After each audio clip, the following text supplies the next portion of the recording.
ప్రియమైన స్నేహితులారా, ఈరోజు బైబిల్లో చెప్పబడిన షారోను పుష్పము గురించి ఆత్మీయమైన అర్థాన్ని మనం చాలా లోతుగా తెలుసుకోబోతున్నాం.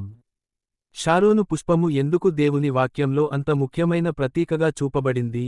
ఈ వీడియో చివరి వరకు చూడండి. బైబిల్లో చెప్పబడిన షారోన్ పుష్పము గురించి ఆత్మీయ అర్థం తెలుసుకుందాం.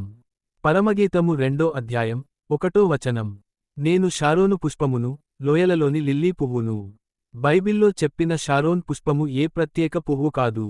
ఇది యేసుక్రీస్తు వినయం, అందం, జీవాన్ని సూచించే ఆత్మీయ ప్రతీక. షారోన్ పుష్పము అంటే ఏమిటి? షారోన్ అనేది ఇశ్రాయేలు దేశంలో ఉన్న ఒక సారవంతమైన మైదానం. అక్కడ విరివిగా పూసే అందమైన, సుగంధమైన పుష్పంనే షారోన్ పుష్పము అని అంటారు. ఇది సాధారణంగా కనిపించిన ఎంతో అందమైన పుష్పం. ఆత్మీయంగా షారోన్ పుష్పము అర్థం: 1. వినయము, హ్యూమిలిటీ. యేసుక్రీస్తు, రాజుల రాజైన, వినయంగా ఈ లోకానికి వచ్చాడు. గొప్పగా కనిపించకుండా, సాధారణ మనుష్యుల మధ్య జీవించాడు. షారోన్ పుష్పము అనగా వినయానికి ప్రతీక. 2. అందము మరియు పవిత్రత. ఈ పుష్పం చూడడానికి ఎంతో అందంగా ఉంటుంది. అలాగే యేసుక్రీస్తు పవిత్రత, నీతి, ప్రేమ అపూర్వమైనవి. క్రీస్తులో ఉన్న దైవిక అందంకు ప్రతీక. 3. జీవనాన్ని ఇచ్చే సువాసన. పుష్పం సువాసన చుట్టుపక్కల వ్యాపిస్తుంది.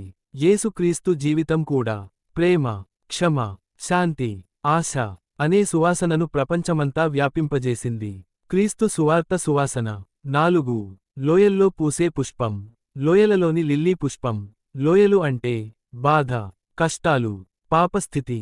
అటువంటి స్థితిలోనూ యేసు ఆశ, వెలుగు తీసుకొచ్చాడు. బాధలో ఉన్నవారికి క్రీస్తు ఆశ. 5. యేసుక్రీస్తే నిజమైన షారోన్ పుష్పము. పాపంలో ఉన్న లోకానికి రక్షణగా వచ్చినవాడు. చీకటిలో వెలుగుగా ప్రకాశించినవాడు. ఎండిపోయిన హృదయాలకు జీవాన్ని ఇచ్చినవాడు. యేసుక్రీస్తే మన జీవితంలోని షారోన్ పుష్పము.